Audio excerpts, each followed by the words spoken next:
मुझे अपने रंग में रंग खुदा, मुझे अपने रंग में रंग खुदा।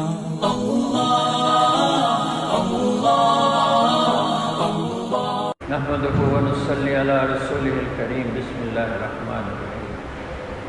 My dear respected brothers and elders, it is the mercy and blessing of Allah subhanahu wa ta'ala that He has made us Muslims and He has made us from the ummah of Rasulullah sallallahu alaihi wasallam. If man makes anything, he has a purpose. If he makes a microphone, he wants to reach the voice to the people. If he makes a fan, he wants everybody should get air. And if that purpose is not being fulfilled, then we remove it and we bring another one. So if the human being makes something and there is purpose behind it, the creator of the universe, if he has made the human being, there is no purpose behind it. So Allah subhanahu wa ta'ala, in one place in the Quran, He says that I have not made jinn and ins except for my ibadat. That I have made the human being and the jinn for my ibadat. And in another place, Allah subhanahu wa ta'ala is addressing this ummah. Kuntum khayra ummatin ukhrijat linnas. You have been brought out for the benefit of mankind. So the ummah of the last prophet has been given a very high rank and position, and Allah Himself is praising them. Kuntum khayra ummatin. You are the best of the people. That's why Maulana Ilyas Sahib Rahmatullah Alayhi, he used to say, I consider this work as the work of the Anbiya alayhi salam. This ummah has two responsibilities. All other ummahs had one responsibility. This ummah, their responsibility was to do ibadat. And this ummah's responsibility is to do ibadat and also do the work of dawah. So we should be grateful to Allah subhanahu wa ta'ala. Aisha radiallahu anha said that the Quraysh were ungrateful. That is why they were mahroom, they were deprived. Because Allah subhanahu wa ta'ala gave them Kaaba and Allah gave them Zamzam, and Allah subhanahu wa ta'ala gave them Rasul sallallahu alaihi wasallam. He was from the Quraysh. But because they were ungrateful, Rasul sallallahu alaihi wasallam, he made hijrat and he left Makkah and he went to Medina. So they lost Rasul sallallahu alaihi wasallam. So they lost Rasul sallallahu alaihi wasallam. And when Rasul sallallahu alaihi wasallam conquered Makkah, the keys of Kaaba came from the Quraysh to the hands of them. So they lost the Kaaba. And Seqai Zamzam, feeding Zamzam to the pilgrims, this was a work of big honor for the Quraysh. So when the Muslims took Makkah, they also lost this honor, and this service went to the hands of the Muslims. So Aisha radiallahu anha used to say, because the Quraysh was ungrateful, they were deprived of all these things. So we have to make shukr, because Allah subhanahu wa ta'ala has once again revived the work of dawat, and this is a big ni'mat for us. So we have to make efforts to make this work of dawat the object of our life. Sahaba ridwanullah ajma'in, they lived with Rasul sallallahu alaihi wasallam, you see, and they saw the coming of the wahi, and they went to battle with him, and they made the maqsad of Rasul sallallahu alaihi wasallam their maqsad. When they had to give their money, they gave their money. When they had to give their wealth, they gave their wealth. When they had to leave their homes, they left their homes. And when they had to give their lives, they gave their lives. People used to come to him and he used to decide their disputes sitting by the Kaaba. But when he gave the dawat of kalima the first time in front of the Kaaba, those same people beat him so much, and they tore his hair from his head, and they hit him with sticks and shoes, and his face was disfigured, and he fell down unconscious. And his people of his Qabila, they came and took him to his house, and they announced that if Abu Bakr dies, we will kill such and such and such people. Although these people were not Muslims, his Qabila. And the whole day he was unconscious and his mother was trying to revive him. When he got back his consciousness, the first thing he asked, how is Rasul sallallahu alaihi wasallam? So his mother said, because of this person, this musibat has come upon you and you're still talking about him. Eat something, drink something. He said, I will not eat anything, I will not drink anything till I know how is Rasul sallallahu alaihi wasallam. So his mother said, how do I know where he is? He said, go to Fatima bint Khattab, she will tell you where. Because Fatima was the sister of Umar and she had become Muslim. So she went to her and said, where is Muhammad sallallahu alaihi wasallam? He says, who is Muhammad? Who is Abu Bakr? Because at that time, those who were becoming Muslim, they didn't tell other people. Otherwise, Quraysh would torture them. She said, okay, your son, he has been tortured, let me go and see him. And when she came with her, Abu Bakr asked, how is Rasul sallallahu alaihi wasallam? And she was pointing towards his mother. He said, my mother will not do anything. Please tell me how he said, he is well and he is fine. He is in the house of what's his name? House of, in Makkah? Arqam bin Arqam. So she said, you take me to him. So they said, okay, we will take you in the night. So in the night they took him. And the Sahaba, when they saw the condition of Abu Bakr, they cried. And Rasul sallallahu alaihi wasallam also cried. And Abu Bakr said, Ya Rasulullah, look at the fikr. He said, Ya Rasulullah, my mother is still not Muslim. You make dua for us, for her, you give her dawat. Rasul sallallahu alaihi wasallam made dua, gave her dawat, and she became Muslim. So those people who used to become Muslim, Rasul sallallahu alaihi wasallam used to put them to the work of dawat. And by giving dawat, their iman increased and became strong. Today we don't give dawat, so our iman is becoming weak. So it's very important all of us give dawat every day. We'll give dawat every day. Tumuha. MashaAllah. Number one. Number two, what else they did? Because you see, the commandments, the ahkamat, most of them came in Medina. Wine is prohibited, parda, ayat, and song, and zakat, and hajj, all these came in Medina. What did they do 13 years in Makkah? They involved themselves in amal-e-dawat. They involved themselves, you call it amal-e-dawat or amal-e-hidayat or amal-e-tarbiyah. You see, they gave dawat, they sat in talim, they did zikr, and they made ibadat, and they did khidmat. These are amal-e-dawat. For 13 years, the Sahaba, they made mush of these activities. And what was the result when they went to Medina? It was easy for them to obey the commands of Allah. Today it is difficult for us to obey the commands of Allah. Why? Because we are not involved in amal-e-dawat. We don't give dawat, we don't sit in talim, we don't do zikr, we don't do ibadah. So how we will get the ability to obey Allah subhanahu wa ta'ala? So Sahaba Ridwanullah Ajma'in, when they heard wine is prohibited, they threw away all their wines, all the barrels and all the bottles, and there was like flood in the streets of Medina. When they heard that parda ayat has come down for the ladies, next morning not one lady was found without parda in the streets of Medina. It was easy for them to obey Allah subhanahu wa ta'ala. So my dear respected brothers, if we are making efforts for iman, our iman will rise. If we are not making efforts for iman, iman will not stay there, it will come down. The most valuable thing in this world is hidayat. And this hidayat Allah has kept inside mujahid. So if you make efforts for hidayat, Allah will give you hidayat.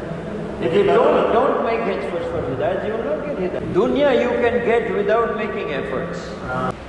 How? Your father is a very rich man. When he died, he gave you one factory. You did not make efforts for the kilan, but you got it. You have friend in America, he send you $1,000 hadiah. You didn't work for it. So dunya you can get without making efforts. But hidayat, iman, jannah, you cannot get without making. If a person has lot of money, lot of cars, lot of buildings, lot of clothes, but he doesn't have hidayat, he has no value in the eyes of Allah subhanahu wa ta'ala. And if a person has no money, no house, no car, no food, but he dies with kalma, he will go straight to Jannah, Shurga.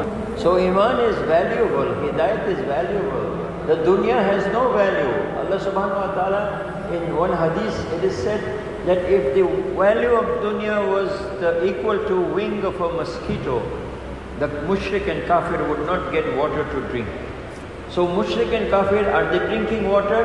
Yes. That means the value of dunya is less than a wing of a mosquito. Once Rasulullah was walking the streets of Medina, and there was a dead goat lying on the street. He asked his Sahaba, anybody wants to buy this? They said, Ya Rasulullah, we won't take it for free also, it's dead goat.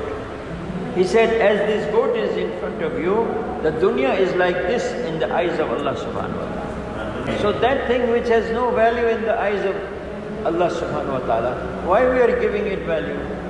And whole life you try to make efforts for the dunya, what is the net result? Net result is zero. Because when you go to your grave, you don't take anything of the dunya with you. Sahaba Rizwanullah Ajma'in, they did not want the dunya, but dunya came to their feet. Now we are running after the dunya, but we cannot get dunya. And Allah subhanahu wa ta'ala in the Quran, He says, وَمَا الْحَيَاةَ الدُّنْيَا إِلَّا مَتَاعُ الْغُرُورِ. The life of this world is nothing but deception. Allah beritahu dalam Quran, dan tidaklah kehidupan dunia ini melainkan tipu daya. So if you go after deception, what will happen? In the end you will say, oh, what have I done? But then it's too late. We have to do something now and today. So Rasul Sallallahu Alaihi Wasallam trained the Sahaba, and he taught them ibadat, and he also taught them dawat. Jadi tuan-tuan, Nabi SAW telah latih sahabat-sahabat macam mana nak menjalani kehidupan ibadah, macam mana nak berdakwah. And when they went, you see in Makkah, for 13 years there was dawat, talim, zikr, ibadat, khidmat, but there was no khuruj. But when they went to Medina, along with these amals, they also started khuruj fi sabilillah. In the majlis of Umar radiallahu anhu, the sons of the leaders of the Quraysh, they came and they got a place to sit way in the back where the shoes are. After a while, Bilal radiallahu anhu came. And Umar radiallahu anhu stood up and he said, Ja Sayyidina Bilal, come our leader Bilal. And he brought him and made him sit next to him. Why? Because Bilal was man of Qurban, and he accepted Islam in the beginning of Islam, and he made sacrifices for the Islam. So he was valuable in the eyes of Umar radiallahu anhu. In those days, those who made sacrifice for Islam, their value was up. And those who did not make so much sacrifice, they were down. Not like us today, oh, he has nice car, please come. He has big house, come. You know, we give value to the dunya. And in hadith it says, when the dunya will be big in our eyes, then the value of Islam will come out from our hearts. So those sons of the leaders of the Quraysh, among them was Ikramah ibn Abu Jahl. He said, in the majlis of Rasul Sallallahu Alaihi Wasallam, we sat in the back. In the majlis of Abu Bakr radiallahu anhu, we sat in the back. In the majlis of Umar, we are sitting in the back.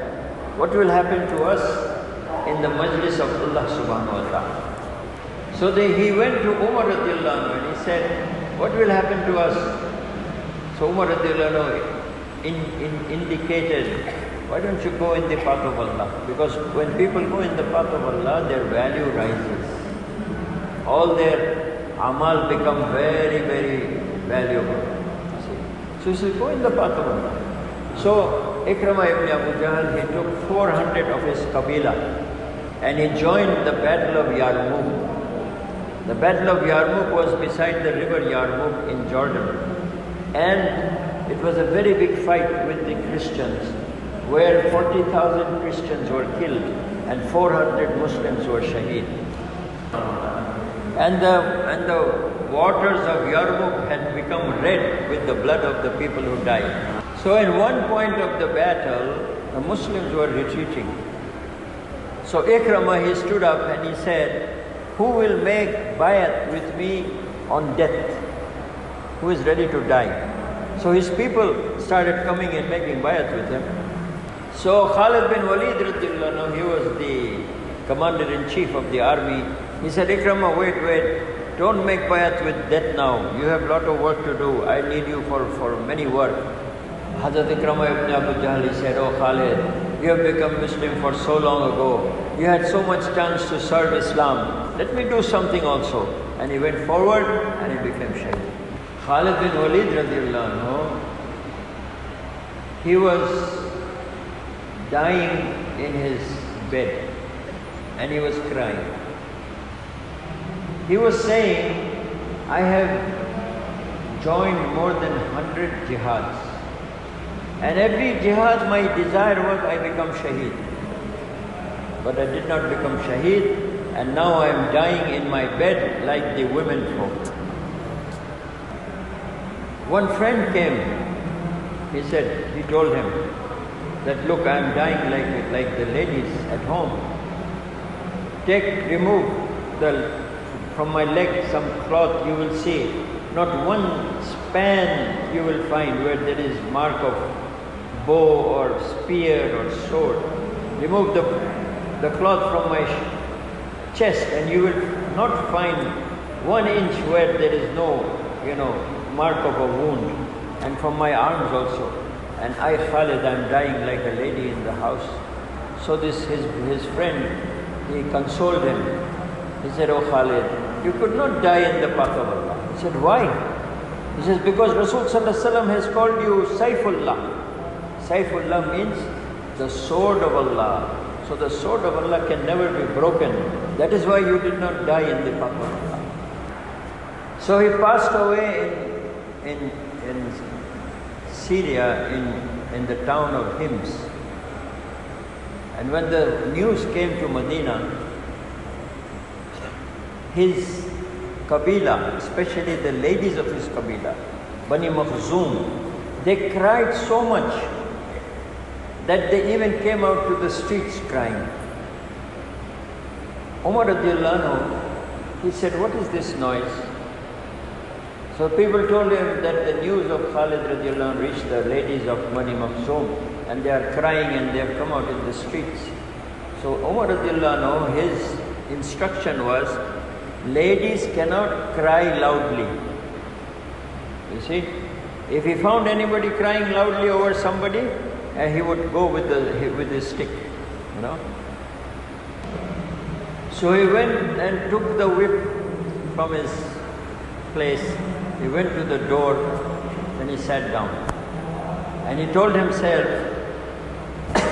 Khalid was not an ordinary person. Let the ladies of Bani Makhzoom cry. He heard some lady crying from nearby. He said, "Who's crying?" They said, "Hafsa radiallahu anha, who was his daughter and the wife of Rasul Sallallahu Alaihi Wasallam. She was also crying." So my dear respected brothers, the Sahaba, they became valuable in the eyes of Allah by going in the path of Allah and by involving themselves in amal-e-dawah. That is how they became valuable. Today we are trying to be valuable by buying valuable house, valuable car, valuable things. This way nobody will become valuable. Abu Bakr radiallahu anhu, all his life he gave everything for the deen. So Allah subhanahu wa ta'ala, after Rasul Sallallahu Alaihi Wasallam, he made him Khalifa. Umar radiallahu anhu, he made sacrifices for the deen and he got a place. His cupboard is next to Rasul Sallallahu Alaihi Wasallam and Abu Bakr radiallahu anhu. So that person who will spend his time, money and energy for the deen, he will have value in the eyes of Allah subhanahu wa ta'ala. So all of us are ready to spend our time, money and energy for the deen? Yes. This was the quality of the Sahaba. By Azan from the Masjid of Nabawi, whenever this came to their ears, whatever they were doing, they used to leave it. Whether they were in farm, whether they were in shop, wherever they were. And they used to make wuzu and come to the masjid. Because this is called from Allah subhanahu wa ta'ala. Similarly, there was another call, as-salatu jamia. Everybody understood that there is some taqaza of deen. So whatever they were doing, they would leave it just as they used to leave it for azan, and they would gather in the masjid. So my dear respected brothers, our elders want every masjid should become like the masjid of Rasul sallallahu alaihi wasallam. And every home of Muslims should become like the homes of Sahaba. What is the reality? The reality that our masjids are empty, our masjids are locked, and what is happening in our homes, you know better than me. So we have to make efforts, my dear brothers. Our elders want that we bring in our mahalla the swasana of Medina. Men, women, children, all of them are making efforts for the deen. Husband and wife, they have one fikr, how hidayat will come.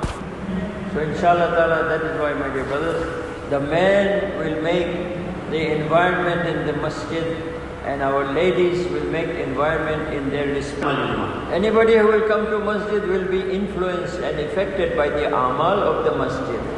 And anybody who will come to our homes will be impressed, those ladies, by the environment of our home. There is dawat in the masjid, there is dawat at home. There is talim in the masjid, there is talim at home. There is zikr and ibadat in the masjid, there is zikr and ibadat in the home. There is khidmat in the masjid, there is khidmat in the home. There is mashwara in the masjid, there is mashwara at home. Jamaats are coming and going in the masjid, ladies jamaats are coming and going in our homes. Young man came with his old mother, they made hijrat to Medina. The Sahaba, they took the young man and kept him with them in the masjid. And they sent his mother to one of the homes of the Sahaba. That time, the men would learn deen in the masjid, and if ladies used to come, they used to learn deen in the homes of the Sahaba. So after some days, this young man passed away. So Sahaba, they washed his body, put on kafan, informed Rasul sallallahu alaihi wasallam, Ya Rasulullah, that young man who came with his mother, he has passed away. You come and read the janazah namaz. So Rasul sallallahu alaihi wasallam asked, have you informed his mother? They said, no, we have not informed his mother. He said, go and inform his mother. When she came, she started crying and making dua. Oh Allah, you will raise my son up one day.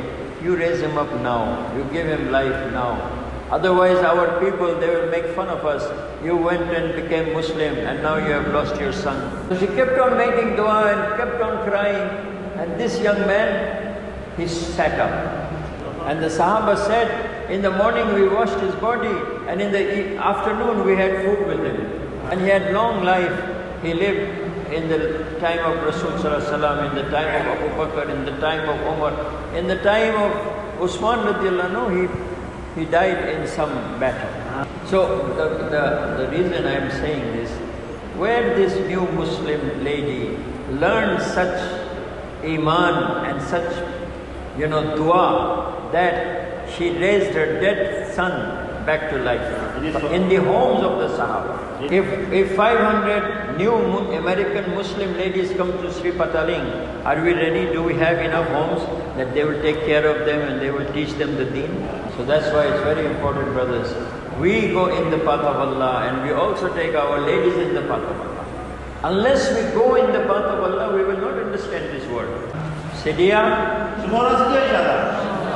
MashaAllah, MashaAllah. Now we want cash, Jamaat. 4 months and for Nagira Jau and for 40 days. Umpa Bulan, MashaAllah, MashaAllah. Allah terima.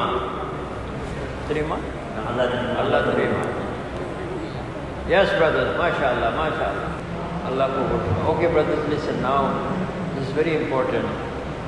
This is the night of Shab Guzari. What does Shab Guzari mean? Shab Guzari means to spend the night. If we come and listen to bayan and go away, then this is not Shab Guzari. To get the full benefit of Shab Guzari, we must come here at Asr and we will leave the next morning after Ishraq. How many people are here from Asr to Ishraq? See, very little. Next week, who will come from Asr to Ishraq? You see, this is the Arab, they call it Laylatul Fikr, the night of Fikr. And Maulana Sahib once he said, this is the night of crying. So we must, 6 days, all over the world, Tabligh people, they stay at home. One night, they stay in the masjid. So inshallah ta'ala, all of us will come inshallah. Don't come alone, bring your whole masjid jamaat. How many masjid jamaats have come? I want to see.